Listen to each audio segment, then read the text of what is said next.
I'm Melanie with Thriving in the Fishbowl. Let's try that again. Hi, I'm Melanie with Thriving in the Fishbowl. This is my lovely assistant, Elizabeth. And today we are going to talk to you about electronics and children. If I can get my phone to stand up here. All right, now I don't know if you realized, but the American Academy of Pediatrics came out with new guidelines as of October 2016. So that's just like 4 months ago, or 5 months ago. It's March. And so used to be, they said, kids should only have 2 hours of screen time every single day, no matter what. Well, we live in the year 2017, and that's kind of unrealistic with everything that kids do with electronics now. So now here are the new guidelines. When they are 18 months and younger, they should avoid all digital media except, I thought this was funny, except for FaceTime. They can do FaceTime or Google Hangouts or Skyping. I thought that was cute because, when parents are out of town. And so then also when they're 18 to 24 months old, they should watch high quality TV shows, and Sesame Street was given as an example. But mom should be there sitting there watching it with them. All right? And now I'm not saying that I did this perfectly. I'm just telling you what the guidelines are now, okay? 2 to 5 years old, that's where my princess falls in, okay? She's 4. They should watch 1 hour of high quality programming a day. And I'll tell you right now, I'm guilty of letting her watch more than that. And then when they're 5 and over, this is where the American Academy of Pediatrics has really changed, because like I said, they always said just 2 hours. Now, instead of giving cut and dry guidelines, what they are doing is they're saying the parents are in charge to make sure that the kids get enough sleep, play, family time, conversation, social time, and exercise. Once they get all of that, then they can have electronic time. And it's not saying how much. It's saying the parents are the gatekeeper, which, I agree with. And so what we have done, now we do this system with our younger kids because we do make sure that our kids, as they get older, that they have some freedom. And so a couple things that we do is we don't allow electronics into their bedrooms. We, like Abigail will take her tablet into her bedroom, and she likes to listen to Adventures in Odyssey. And so, I don't have a problem with that. But like the computers are out in our living room and dining room area, and we do not have any electronics at mealtime. Okay, so those 2 times are pretty free. Also, every afternoon, these ones are homeschooled, the 3 girls, from 2 to 3 every afternoon, we have what we call, you want to tell them? What? What do we have at 2 o'clock? What do we have every day? 1:30, 2 o'clock? What do we have? Every day, where do you go? In the afternoon, what do you do? Oh, yeah, room time. Room time, okay? And we have done this since Elijah was 18 months old. They go in room time from 2 to 3, and that is where there are no electronics, and you are playing independently. And when Elijah was little, we put up a gate, and we made sure that he knew we were there, and he would just play. He'd learn to play on his own. And so now, one thing that we have done, though, is we have a little system in our house. And like I said, as our kids get older, like Elijah and Abigail, we don't so much use this so much for them now because they are getting to the age where they can take care of themselves a little bit. But I went to Walmart, and I bought this roll of, they're like carnival tickets. See, they say ticket on one side. And what we did is we tore them apart. Elizabeth is showing you. And so down in here, you can see this goes in my desk. If you look behind us, you can see there's a drawer missing. Well, sort of, kind of, the light's in the way. And so my kids know this is where and we call them tokens, okay? They're technically tickets. But every ticket or token is worth how many minutes? Do you remember? 15. 15 minutes. Okay, and this is 15 minutes of electronic time.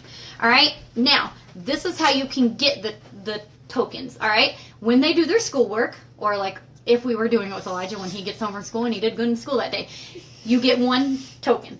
All right, when you do your daily chores, which we have 4 kids, so they're spread out between them, they get 1 token. So they get automatically, just for doing what they're supposed to do, they get 30 minutes of electronics right there, okay? Now, they can do extra chores, like if Dana says, hey, Elijah, can you take this ladder out to the garage? I'll give you a token. It's 15 minutes, all right? What? Okay, tell them. What's the next one? The shoes. I was wondering. Okay, tell them, okay? So, if Mom or Dad leaves their shoes out, if you pick them up, you get 1 token. You don't have to just pick them up. What do you have to do with them? Put them where they Put them up, yeah, because I'm really bad about leaving my shoes out, so I kind of use my kids to do that, because then they get 15 minutes of electronic time. Also, this is the biggest thing.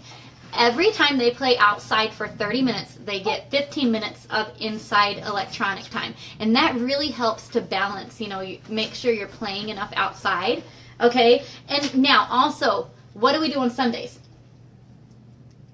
Do you have to do tokens on Sundays? Sunday is a free day because Sunday is our day of rest. It's different from the rest. I don't let them turn on to zombies. Usually when I go to worship team practice in the evening, I say, okay, you need to get off electronics because and I do. And watch a movie, yeah. But, the main idea is that they're not glued to electronics all the time. And I have noticed because we did this system with Elijah, now he is not constantly glued to his phone all the time. He does like playing on things, and he really is into sports. But it just helps us. And also, we're not rigid. Like on Friday night, we have movie night. We don't say, okay, kids, turn in your tokens so we can watch a movie together. We are not like military style. It's just especially for the little ones. Like Ariel, she just came in the room. You want to say hi, Ariel? She's upset right now because tell them why you're upset. She's actually upset for this very reason. What do you want to do right now? I want to watch some movie. She wants to watch a movie, but she would watch TV all day long if I let her. And so this is really good for this age because she understands she has to do things. She does not understand the time yet because she thinks 5 minutes is all the time. She says, oh, just 5 minutes. 5 minutes can be short, 5 minutes can be long. She's learning, but we are loosely doing it with her. Now, Elizabeth is ideal age because she understands and it entices her to get her chores done, and she knows, when I get my chores done, I have 30 minutes that I can go play whatever she likes to play. I got done at 11:30 today. Yeah, she got done with everything at 11 o'clock today. So when she puts her mind to it and she knows she's going to get reward, she does it. Actually, this morning I was challenging Abigail. She was challenging Abigail, yeah. So anyway, so that works for us. I'd love to hear what works for you all with electronics. Like I said, we just I want my kids to talk to me, at times and not be glued to their phone or their tablet all the time. And I'm not saying we're perfect, but this is helping us just to have a system and saying, you know what? You do what you're supposed to do, and I'll give you electronic time in turn. Now, also, they cannot use their tokens until they have done the things they're supposed to do. Like our kids, every morning, they have to do their devotions first. They have to get their schoolwork done. They have to get their chores done before they can use electronic time. Just because first things first. Oh, are you going to show them? She wants to show you. What do you have? Tokens. Tokens. So technically they're tickets, but tokens. So anyway, so hopefully this helps you. It gives you an idea of something that you can do with your kids. And like I said, once they get to, Abigail and Abigail and Elijah are getting to the age where, I don't know my kids' names. What, honey? See, if you miss your tokens, you have to go back and see how many minutes you played on it, and then you have to pay in those tokens. Right. So if we see them on electronics and like say, Daddy comes in and he says, did you pay in your tokens? And they say, no. Then they have to say, okay, I was on electronics for 30 minutes, so how many tokens would I owe? 2 tokens. All right. And also it helps them learn math because she can go by 15s all day long for math. So anyway, so hopefully this helps you. If you were just tuning in, I was just telling how we do our electronic system, and I will hit finish on this so that you can go back and watch it. And I will be posting just our little guidelines on my blog later on this afternoon. So thanks for watching, and we will see you tomorrow for our next mom hack. So, all right, say bye, girls. Bye. You say bye? Bye-bye. Here's some tokens.